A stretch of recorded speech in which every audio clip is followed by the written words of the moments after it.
Nous allons prendre nos Bibles dans 1 Corinthiens chapitre 13, le verset 4.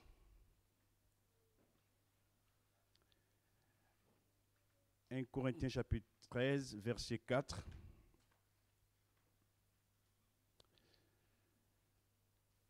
La dernière prière disait ceci: ce n'est pas humain d'aimer tout le monde, mais par ton esprit, tu nous aides à pouvoir le faire. Je vais vous parler ce matin de l'amour. L'amour selon Dieu.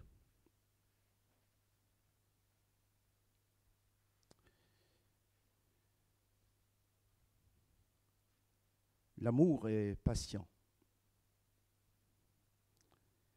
L'amour est plein de bonté. L'amour n'est pas envieux. L'amour ne se vante pas. Il ne s'enfle pas d'orgueil. Il ne fait rien de malhonnête.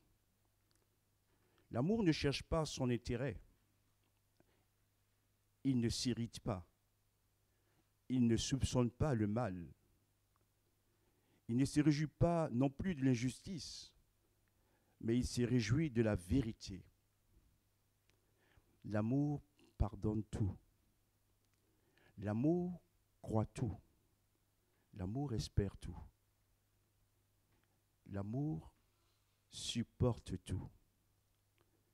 L'amour ne meurt jamais ou ne disparaîtra jamais. Les prophéties disparaîtront. Les langues cesseront. La connaissance disparaîtra.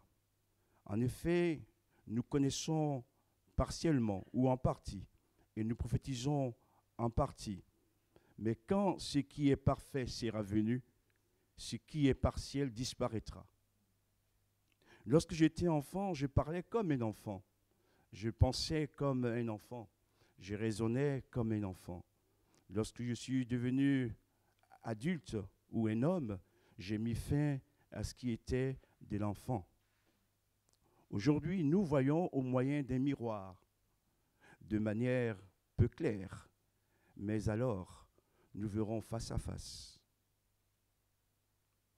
Aujourd'hui, je connais partiellement, mais alors, je connaîtrai complètement, tout comme j'ai été connu. Maintenant, donc, ces trois choses demeurent: la foi, l'espérance et l'amour. Mais la plus grande de ces choses, c'est l'amour. Nous parlons tous souvent de l'amour et nous avons nos propres définitions. Je crois que c'est Dieu seul qui peut nous mettre d'accord.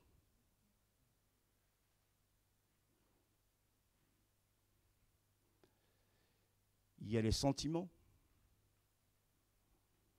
qui peuvent être bons, mais qui peuvent aussi nous tromper.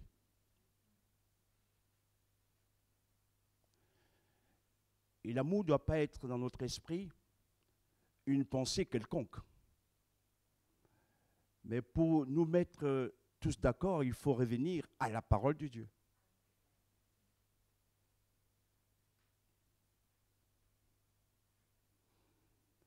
Et ce matin, je crois que on a tous besoin de faire des progrès dans des définitions de l'amour ou aspects de l'amour définis par la Bible pour dire Seigneur, viens à mon aide, viens à mon secours.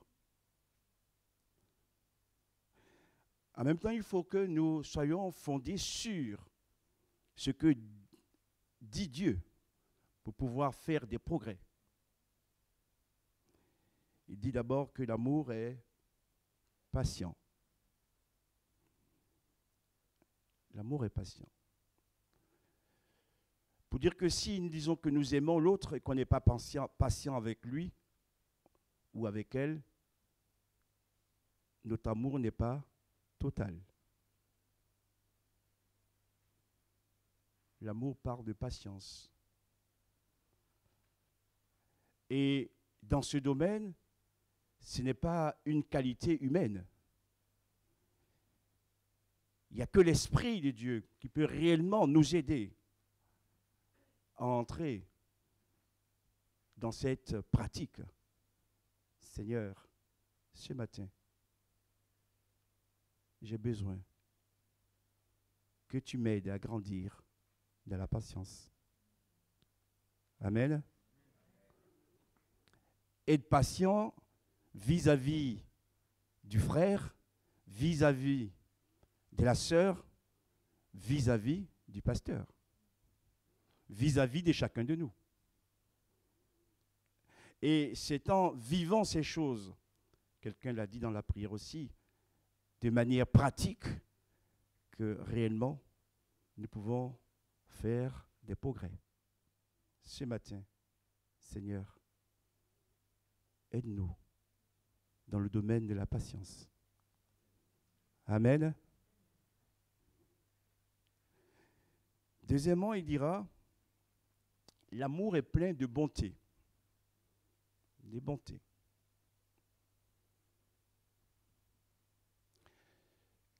Quand on dit qu'on aime, on ne pense pas du mal de l'autre. On veut lui faire du bien, au contraire. Et nous devrons apprendre à être bons les uns vis-à-vis des autres. Paul n'écrit pas cette lettre à des païens, il écrit cette lettre à une église chrétienne. C'est l'église de Corinthe. Mais j'aimerais aussi dire que la mesure de la bonté, ce n'est pas ce que moi je perçois ou je conçois. C'est la bonté selon Dieu. Parce qu'il peut paraître bon pour moi, n'est pas forcément bon pour Dieu. Je donne un exemple. Si je vais consulter des médiums, des voyants, si pour aider quelqu'un, je vais voler de l'argent, ce n'est pas bon. C'est peut-être bon pour ce que je crois, mais ce n'est pas bon pour Dieu.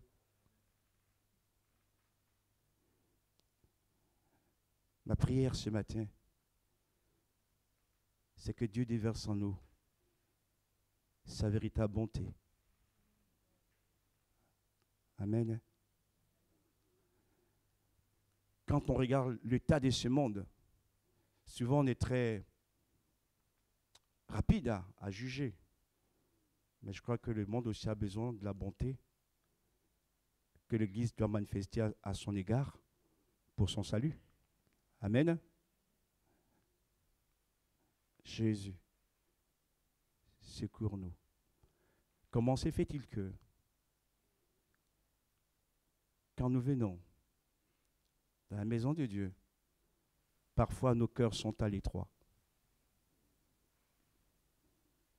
Parce qu'il y a eu des épreuves, il y a eu des combats, il y a eu la maladie du cœur qui s'est rétréci. Ce matin, Seigneur, viens guérir mon cœur rétréci, qu'il puisse s'élargir. Amen. Pour que j'exerce de nouveau la bonté vis-à-vis des autres. Vous savez, Jésus, aucun homme ne lui a fait du bien. Ce qu'on l'a fait, c'est que on l'a crucifié à la croix. Mais regardez sa bonté. Elle n'est pas une bonté par intérêt. Qui nous a aimés le premier? C'est Dieu, c'est Jésus. Alors qu'on n'était pas parfait. Ce matin, nous voulons aussi demander à Dieu de nous aider dans ce domaine, à être bons les uns vis-à-vis des autres. Au nom de Jésus. Amen. Troisièmement, l'amour n'est pas envieux. L'amour ne convoite pas. Si tu dis que tu aimes et que tu convoites, il y a un problème. Ne convoite pas le bien de ton frère ou le bien de ta sœur. Ce qu'il a que tu n'as pas, ne le convoite pas. Au contraire, bénis le Seigneur pour ce que ton frère a et ta sœur a.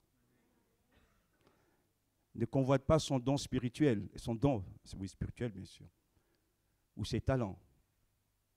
Bénis-le de la part de Dieu, et Dieu te donnera aussi à toi des talents. Autrement dit, cette façon d'envier les autres et qu'on n'a pas va créer en nous de la frustration. Et pour s'y rassurer, on va dire du mal du frère, de la sœur, pour dire que finalement, on est les meilleurs. Ce matin, que Dieu nous aide là aussi. Et je bénis le Seigneur pour les talents des uns et des autres, pour les dons des uns et des autres, et que je n'ai pas, mais qui permet à Dieu de nous rendre complémentaires. Amen. Quand le groupe de louanges chante, je prie pour que Dieu les bénisse. Gloire à Dieu. Parfois, il peut se trouver qu'il y ait un petit faux départ. Ce n'est pas ça le plus important. C'est de savoir que ses frères et ses sœurs s'élèvent tous les matins de bonne heure pour venir répéter, pour nous diriger dans les champs, et que Dieu les bénisse. Seigneur, guéris-nous là aussi dans ce domaine. On en a besoin. Des fois, les regards sont ce qu'ils sont. Ayons des regards doux, des regards d'amour, chacun vis-à-vis des autres. Amen. Quatrièmement, l'amour ne se vante pas. Alors, certains diront, pasteur, là, c'est pour la sœur telle. Là, c'est pour le frère tel. Mais la Bible n'est pas un rétroviseur. Hein. Il y en a qui prennent la Bible, qui ne voient que les autres, mais ils ne voient pas eux. Ils ne voient pas leurs défauts. Il n'y a que les autres. Non, si c'est écrit, c'est que c'est vrai. Parce que l'homme a cette tendance de vouloir toujours être le premier. Mais Dieu nous dit que ce n'est pas bon. Pas besoin de se vanter. Par contre, si on veut se glorifier, qu'on se glorifie en Jésus. Et Paul dira même quelque chose de plus profond. Bien plus, je me glorifie de mes faiblesses, pas de ma force, parce que je n'en ai pas. Seigneur, aide-nous. Et c'est en vivant l'amour selon la Bible que l'Église progresse. Que ma foi progresse aussi. Ce matin, il y a des dons sur la foi. La foi ne tombe pas du ciel comme ça. Elle est nourrie par la parole. Elle est nourrie par l'obéissance à la parole de Dieu et qui fait que je peux croître et grandir. Mais il faut être dans les règles de la Bible, de la parole. Jésus. Aujourd'hui, beaucoup de choses sont relativisées. On est dans le règne du relativisme. Chacun a sa propre mesure de l'amour. Mais regardez le monde, dans quel état il est aujourd'hui. Quand c'est l'homme qui mesure l'amour selon sa mesure ou ses règles, il n'y va pas loin. Que Dieu ce matin nous aide. Seigneur, si on a été ainsi, on peut encore ce matin demander pardon à Dieu. Seigneur, de cette pratique. Et ma prière, qu'elle disparaisse du milieu de nous. La seule gloire revient à celui qui est assis sur le trône. Et son nom, c'est Jésus. Cinquièmement, l'amour ne s'enfle pas d'orgueil.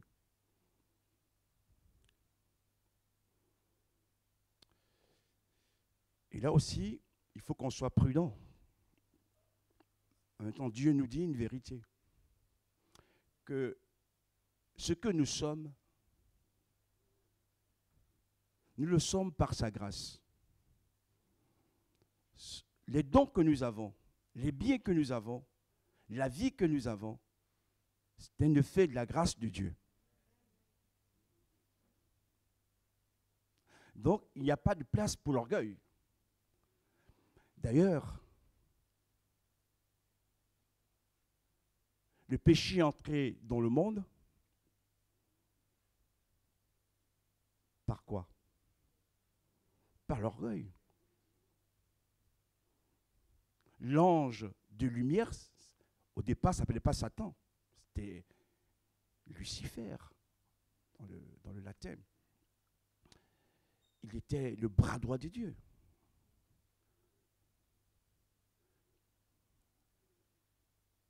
Il avait, je le mets en guillemets quand même, mais c'est pour vous aider à comprendre, le second de Dieu.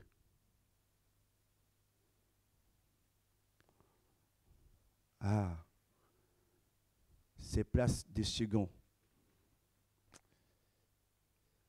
ce n'est pas toujours ce qu'on veut. On veut être le premier. Mais avant Satan, il y a Dieu. Et pour prendre la première place, il va donc attaquer Dieu. Mais on a vu le résultat. Il ne faut pas se moquer de Dieu. Et il s'est retrouvé jeté. Il a perdu sa place à cause de cet orgueil de vouloir supplanter Dieu. Frères et sœurs, quels que soient les talents que nous avons, les biens que nous avons, je peux le dire, j'ai l'expérience. Même s'il y a des barrières, s'il y a des obstacles, parce que ça vient de Dieu, ça s'accomplira. Amen. Pas besoin de lutter avec des armes charnelles. Parce que Dieu reste le maître de la moisson. Et Jésus est le chef de l'Église. Mais en même temps aussi, ça nous apprend la patience. Ça nous apprend aussi la formation.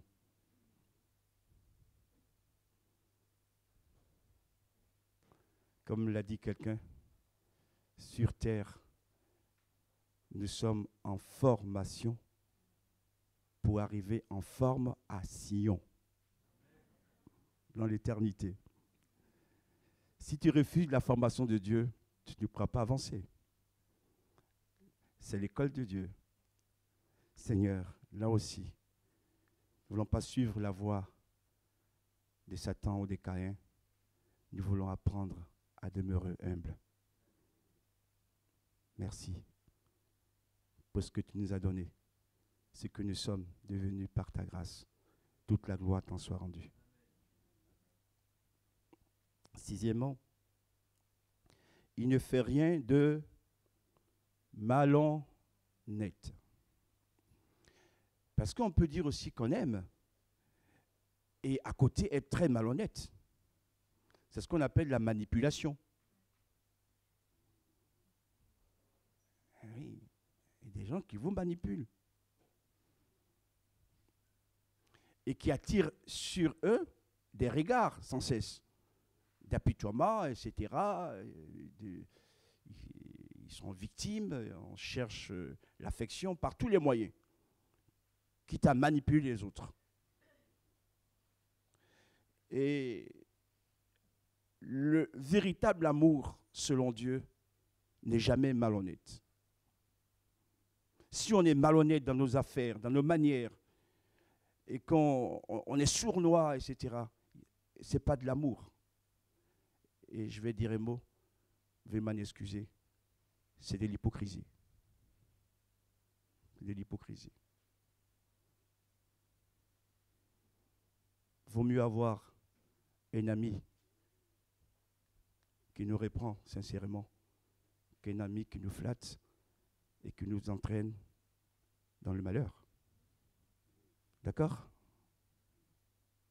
Seigneur, nous voulons être honnêtes vis-à-vis de toi, mais honnêtes vis-à-vis aussi des frères et des sœurs qu'on aime. Que ton oui soit oui, que ton non soit non. Que Dieu nous bénisse ensemble. L'amour ne cherche pas son intérêt. Son intérêt.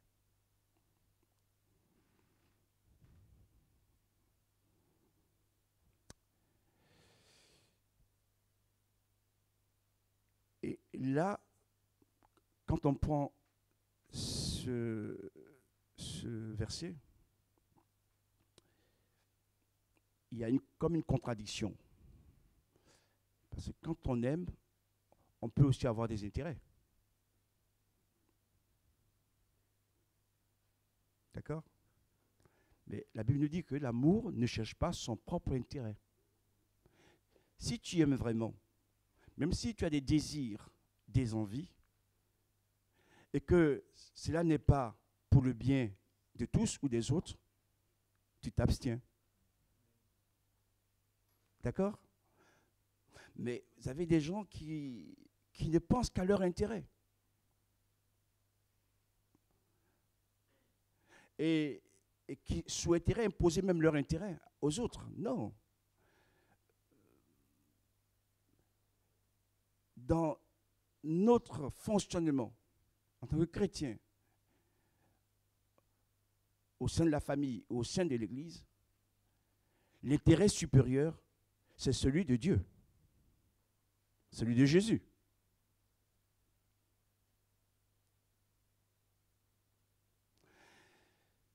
Il y a des choses, parfois, je vous le dis, que je n'ai pas envie de faire, que je ne veux pas faire. Et parfois, moi aussi, je suis humain. Je serais tenté d'être populaire et ne jamais rien dire. Mais quand on a une telle responsabilité, ce n'est pas seulement devant les hommes, c'est devant Dieu. Et lui, il nous dit, mais non, fais pas ça. Mais quand on prend la décision selon Dieu, ça peut ne pas toujours plaire. Mais j'aimerais vous rassurer. Vaut mieux plaire à Dieu qu'au plaire aux hommes.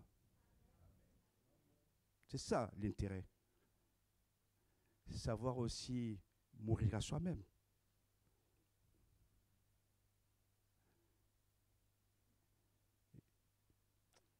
Je passe.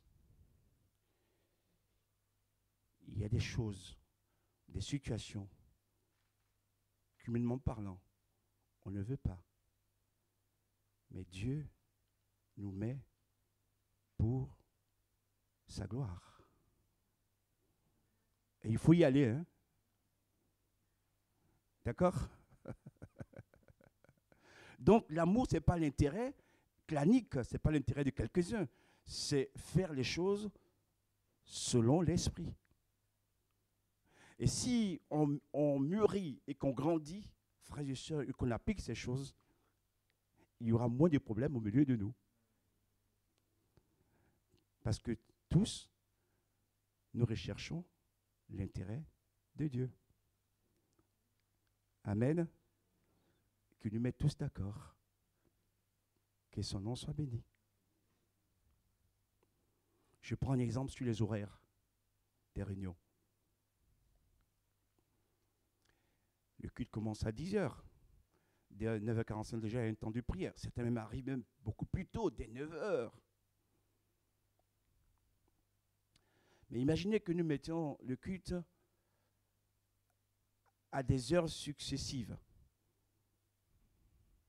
C'est-à-dire qu'on peut commencer à 10h, à 10h30, à 11h, à 12h, à 13h. On ne sait pas où on va là.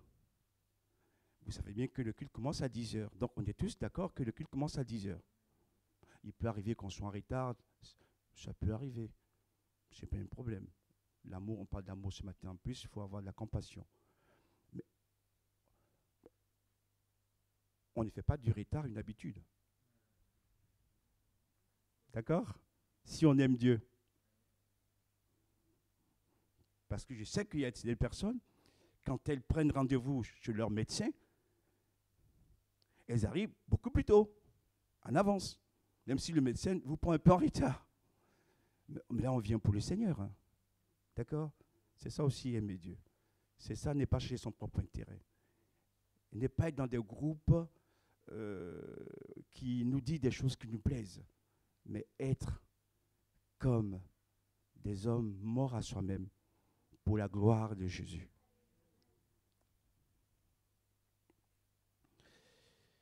Il ne s'irrite pas.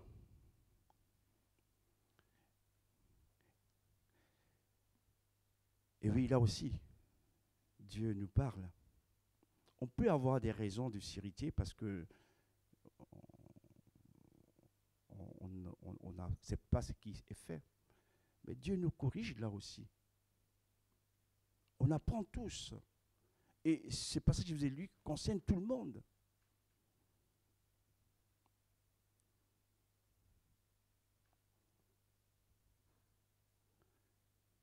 Même Moïse s'est irrité.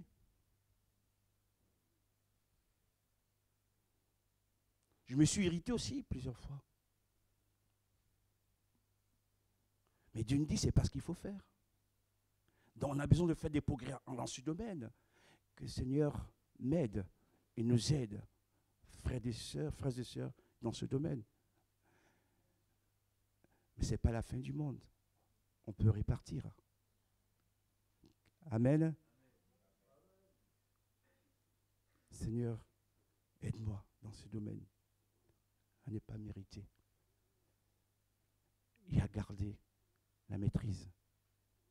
Même si parfois ce n'est pas facile, mais tu le demandes. C'est ça aussi aimer. L'amour ne s'irrite pas, il ne soupçonne pas le mal.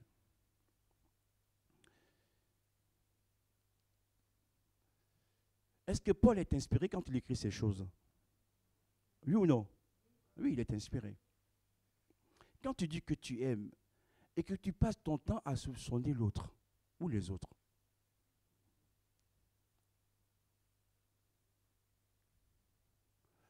ah, j'étais dans une rue, telle rue, j'ai vu la sœur un tel, au moment où j'avançais, elle a changé de trottoir. Ah, c'est pas possible ça. Mais peut-être qu'elle t'a même pas vu. J'ai été faire mes courses au supermarché, j'ai vu tel frère, je l'ai aperçu, je l'ai vu un peu de dos, je pense qu'il allait revenir me saluer, et puis je ne l'ai pas vu du tout. Mais il ne t'a pas vu. Va vers lui. Vous voyez, donc, on est dans des idées. Oh, il m'en veut, celui-là. D'ailleurs, quand je rentre, je vois qu'il ne me dit pas trop. Non, ça, c'est l'ennemi, ça. Ne soupçonnons pas le mal vis-à-vis des autres. Parfois, c'est une maladresse ou la personne ne réalise même pas ce que vous pensez, vous dites quoi, voilà. Seigneur, ce matin, nous voulons être dans le vrai amour, à ne pas soupçonner toujours le mal. Toujours le mal. Mais que nous soyons simples et que nous te laissions faire l'œuvre au nom de Jésus. Amen. Et la meilleure des choses, c'est d'aller voir la sœur ou le frère et d'en parler. Vous verrez que finalement, c'était une incompréhension. Et ça évite tous les téléphones arabes. Tous les téléphones ivoiriens. Tous les téléphones français. Je ferme la parenthèse. C'est plus simple, puis ne mettez pas des intermédiaires dedans. Ah, t'as vu, je pensais. Non, non. Réglez ça entre vous. C'est simple, c'est beaucoup mieux. Que Dieu nous aide à faire ces choses. Nous continuons. L'amour ne se réjouit pas de l'injustice. Ça, c'est aussi une qualité de l'amour. Si c'est bien, tu dis c'est bien. Si c'est pas bien, dis que c'est pas bien. C'est pas parce que c'est ton ami que tu vas le dire que c'est bien. Voilà. Non, non, non, c'est ton ami, mais ce qu'il a fait n'est pas bien. Dis-lui quand même aussi. Voilà. Parce que sinon, on ne sait plus où on va. Voilà. L'injustice, ce n'est pas une bonne chose. Seigneur, merci de nous aider. Et l'amour, donc, n'ouvre pas la porte à l'injustice. Ça veut dire que on croit aimer la personne dans l'injustice, mais Dieu dit que ce n'est pas de l'amour. C'est une maladie de l'amour et qui va risque après de créer de grands problèmes. Je continue. Mais il s'est réjoui de quoi? De la vérité. Et là, Paul nous dit quelque chose. Que l'amour rime avec justice et vérité. Ce n'est pas parce qu'on dit aimer qu'il n'y a plus de vérité.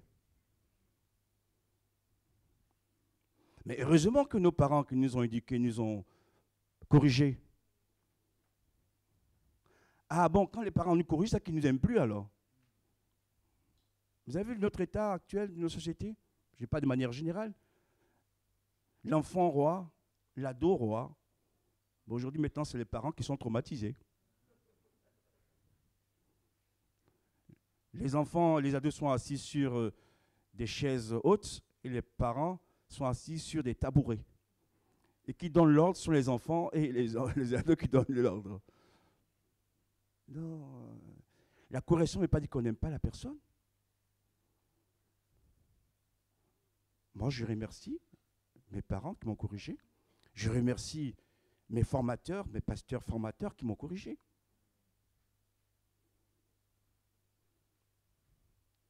Certains aujourd'hui, au nom de l'amour, il ne faut plus corriger.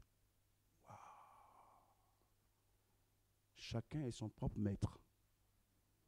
Mon frère, ma soeur.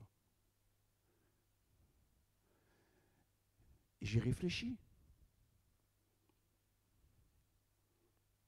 Le chef de l'Église, c'est Jésus. L'Esprit Saint est là, il travaille. Mais Dieu aurait pu ne pas établir des pasteurs, des docteurs, des évangélistes, des prophètes. Ce n'est pas la peine parce que Jésus est le chef et que chacun est son propre chef. Mais remarquez, Dieu qui est sage, pour gouverner son Église, pour ne pas dire ses églises, je parle de manière générale, a établi des hommes. D'ailleurs, entre nous, s'il n'y avait pas d'ordre, il n'y avait pas d'accueil, il n'y avait pas un groupe de louanges, il n'y avait pas ceux qui font le ménage, des prédicateurs, on serait où? Même ceux qui disent, mon église, c'est ma maison, j'irai chez moi, et j'ai fait passer sur mes écrans des cultes. Mais dis donc, c'est pas un culte réellement que tu passes, hein, parce que tu as les pieds dans les charentaises. Quand tu as un peu faim, tu vas ouvrir ton frigo. Non, non, tu vas pas loin avec ça. Il y a eu le confinement, on a fait ça, c'est vrai, mais c'était pour un temps. Le culte, c'est quand on se rassemble avec ses frères et ses sœurs et qu'on adore le Seigneur. La première église, c'est Jésus avec les 12. Hein. Jésus n'avait pas besoin des 12. Hein. Mais ils étaient ensemble. Ils faisaient tout ensemble. Et pourtant, dans le groupe, il y avait des insupportables. Hein. Oui ou non? Et pourtant, Jésus les acceptait. Ils étaient avec lui jusqu'à la fin. Donc là aussi, ce n'est pas le choix personnel. Et moi, je bénis le Seigneur parce que dans le salut des âmes, si on devrait choisir nous, nos hommes et nos femmes que Dieu doit sauver, eh bien, c'est Dieu qui choisit. Et il nous met ensemble. Voilà, pour qu'on vive ensemble et puis un jour on sera dans l'éternité. Seigneur, merci de nous apprendre ces choses. Que ton nom soit loué. L'amour pardonne tout. L'amour pardonne tout. C'est vrai qu'il y a des choses qui sont difficilement pardonnables. Je le mets en guillemets. Mais quand on est réellement converti, j'ai prêché là-dessus il n'y a pas longtemps, hein, sur notre Père. Pardonne nos offenses comme nous pardonnons aussi à ceux qui nous ont offensés. Dites-moi, par rapport à Dieu, quand on se présente devant lui, on est misérable, non? Et même converti, ce que je vais dire est particulier, je le dis avec des pincettes, on n'est pas encore parfait, ça veut dire qu'on peut toujours pécher. Et que Dieu nous pardonne toujours, quand on lui demande pardon, bien sûr. Et pourquoi on refuserait de pardonner aux autres? Seigneur, ce matin, nous ne voulons pas parler que du pardon de manière théorique, nous voulons vivre le pardon. Amen. Je vous avoue, frères et sœurs, quand on fait ces choses, parce qu'il y a quand même un miracle divin derrière, hein, Dieu lui-même opère en nous et nous aide à être restaurés. Et Dieu nous bénit. L'amour pardonne tout. Il croit tout. J'aimerais quand même faire une parenthèse. Quand il est écrit « il croit tout », ça ne veut pas dire qu'il faut aller lire l'horoscope. Hein. Il dit « mais l'amour croit tout, ben je crois ce qui est écrit. » quoi. Non. Il y a une garantie, ce n'est pas pour le mal. Il croit tout ce qui est fait pour la gloire de Dieu. Voilà. Tout ce qui est fait pour la gloire de Dieu, il croit. Il ne cherche pas à mettre le doute. D'ailleurs, il y a eu des dons sur la foi, etc. quoi. L'amour grandit aussi par la foi. Amen. L'amour est agissant par la foi. Ou la foi est agissante par l'amour. Ça va ensemble aussi. Ça veut dire que si mon amour grandit, ma foi va grandir aussi. Si ma foi grandit, mon amour va grandir aussi. Parce que nous sommes dans les cercles vertueux. Que Dieu nous bénisse et nous fortifie. Et enfin, l'amour supporte tout. Waouh. Seigneur, ce n'est pas écrit dans la Bible, ça. L'amour supporte tout. Frères et sœurs, humainement parlant, on ne peut pas tout supporter. Il faut le reconnaître. Il y a des souffrances physiques, des souffrances morales, des souffrances familiales, des souffrances du couple, des souffrances avec les enfants, des souffrances de toutes sortes. Il y en a qu'on peut supporter, nous. Puis il y en a qui sont plus compliqués. Mais je voudrais vous rassurer, frères et sœurs, quand il dit que l'amour supporte tout, de quel amour est-il question ici? Est-ce l'amour humain? Est-ce l'amour érotique? C'est l'amour divin. Tant que cet amour divin me remplit et est en moi, je peux tout supporter. Parce que c'est Jésus qui me donne la force de supporter. Amen. Pour sa gloire. Seigneur, merci. L'amour ne meurt jamais.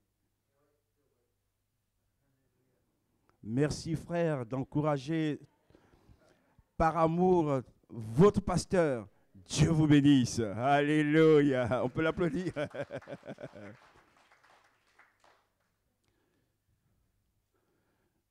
Je vous livre une confidence. L'amour ne meurt jamais. Mais la mort, un jour, mourra. La mort mourra un jour. C'est que la mort disparaîtra un jour. Amen. Mais l'amour ne disparaîtra jamais. Maintenant, 3 choses demeurent.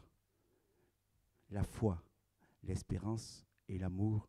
La plus grande de ces choses, c'est l'amour. Que Dieu nous bénisse ensemble. Merci pour ta parole. Merci pour cette exhortation. Nous te rendons à toi toute la gloire. Te demandons pardon dans le domaine où nous avons failli.